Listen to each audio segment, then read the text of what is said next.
7 NFL players who were scary to go against. Subscribe to the channel and comment down below saying I subscribed to this month's shout out giveaway. Hey guys, what's up? Welcome back to Big Hit Central. When you really think about it, the game of football is all about intimidation. Quarterbacks try to intimidate opposing defensive with arm strength and precision, while middle linebackers go the more conventional route of intimidation by delivering crushing blows to running backs and wide receivers. Let's take a glance at the most intimidating players in NFL history. Number 1, Steve Atwater. Every offensive opponent of his era had one eye on the absolutely menacing tackler known as the Smiling Assassin. As a member of the Denver Broncos, there wasn't a strong safety who could lower the boom like Atwater. He led his team with 129 tackles as a rookie and essentially was an additional linebacker for Dan Reeves. The 8-time Pro Bowler's highlight reel is filled with him destroying running backs and receivers much bigger in stature, and that's the physicality he brought to the gridiron. The Broncos legend launched himself and drilled people with the power of a linebacker, like the time he stopped the 260-pound Nigerian nightmare Christian Okoye dead in his tracks and sent him flat on his back. Number 2, Jerome Bettis.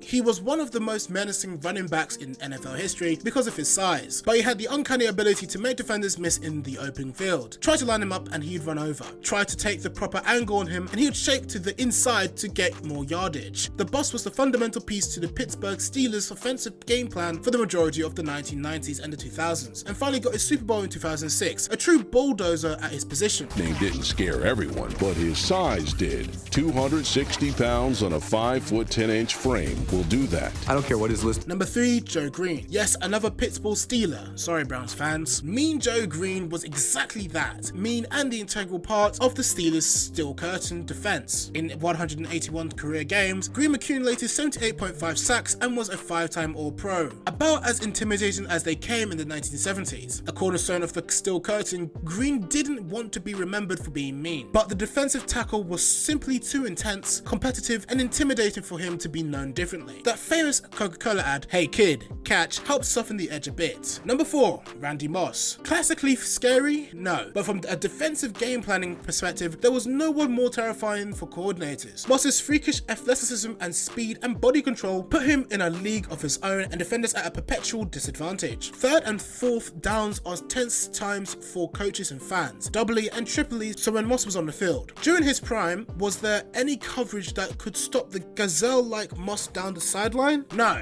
If you ask me, there has never been a more frightening deep threat in NFL history, and that is intimidating. In 3, 8 receptions, 172 yards, 3 touchdowns against the 49ers. Number 5, Lawrence Taylor. The original LT Lawrence Taylor exploded onto the scene as a rookie with the New York Giants in 1981 and never looked back. He revolutionized the outside linebacking position with his out-of-this-world 20.5 sacks in 1986. There was never a more downhill, aggressive linebacker in NFL history that brought the pain on every play. Taylor was a 9-time consecutive All-Pro and is the most intimidating player of all time. Left tackles can thank LT's speed, power, and sheer recklessness at weak side linebacker for making weak-kneed quarterbacks blindside a thing, said Bill Belichick, the Giants' defensive coordinator during Taylor's prime year. What makes LT so great, what makes him so aggressive, is his total disregard for his body. In a kill or be killed game, his body was the ultimate weapon. Number 6, Deacon Jones. Deacon Jones' nickname was the Secretary of Defense and was a sack master, unfortunately before it was an official stat. He was a member of the NFL's 75th anniversary team and is often referred to as one of the scariest players ever to play the game. Jones's lightning speed and ultra-aggressive style of play led him to an official sack total of 26 in 1967. Only 14 games, Jones claimed he coined the term sack, which the NFL officially began counting in 1982. Here's his description. Sacking a quarterback is just like you devastate a city or you cream a multitude of people. Jones